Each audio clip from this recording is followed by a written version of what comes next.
Hi, everybody. Welcome back to part two of this Photoshop tutorial. And well, actually, it's Photoshop in Illustrator, but right now we're still in Photoshop.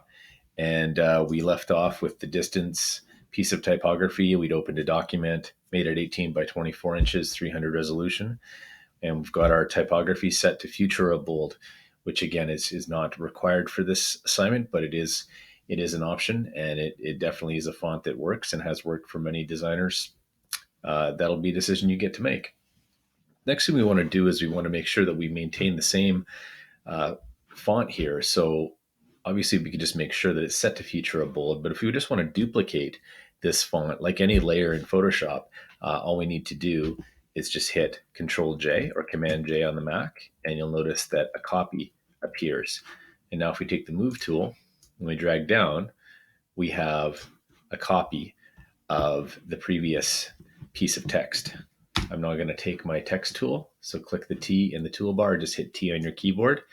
And in here, we're going to type all caps again. Okay, distance, resistance. Now we're going to see, which this is a typical challenge in typography when we're trying to align the text. We don't always have to align it, but alignment can often look really good. In this case, I'm going to try to align it. And you'll notice that it's too big. Resistance is obviously a longer word than distance. So in order to have this be aligned, there's two ways I can help. I can make the text smaller. So if I hit the Move tool again and I move it around, I can hit Control T or Command T, and holding Shift, I'm going to shrink it down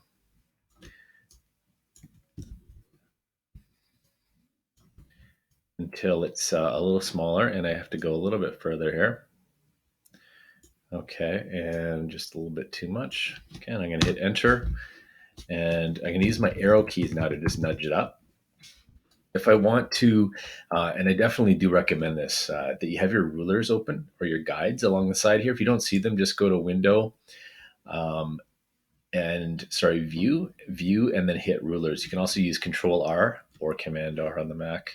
That will bring your rulers up. You can then drag out a ruler to the left and the right and see how good your alignment is. Now, I got lucky on that one, and I was able to get a pretty sharp alignment happening with my first attempt. But sometimes you'll notice this type of thing where it's a little bit off. And with the rulers, the guides, you're able to make sure everything is lining up nicely. Okay. On resistance, I'm going to. There's a couple ways to select text. You can either take your text tool and just go in and hover with your text tool and just you can highlight it.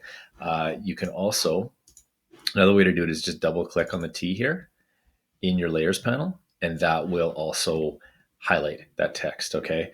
The color overlay, it already has that beige overlay from the distance word, but if I double click on this little color overlay here in the effects, it'll bring up the layer style panel again, and I can actually go in here, and this is where I could start making some creative decisions. If I wanted to make it this kind of intense orangey red, I could do that.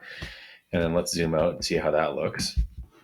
Yeah, that's pretty nice in terms of just having some colors that work well together.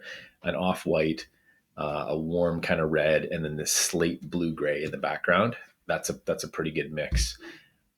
Anytime that I want, I can look at my guides, which are in here, and I can clear them if I don't want to have them there anymore,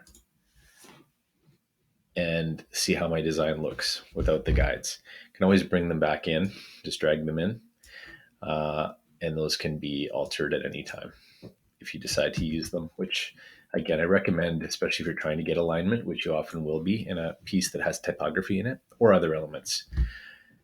Okay, I'm going to stop there, and we'll see you in part 3.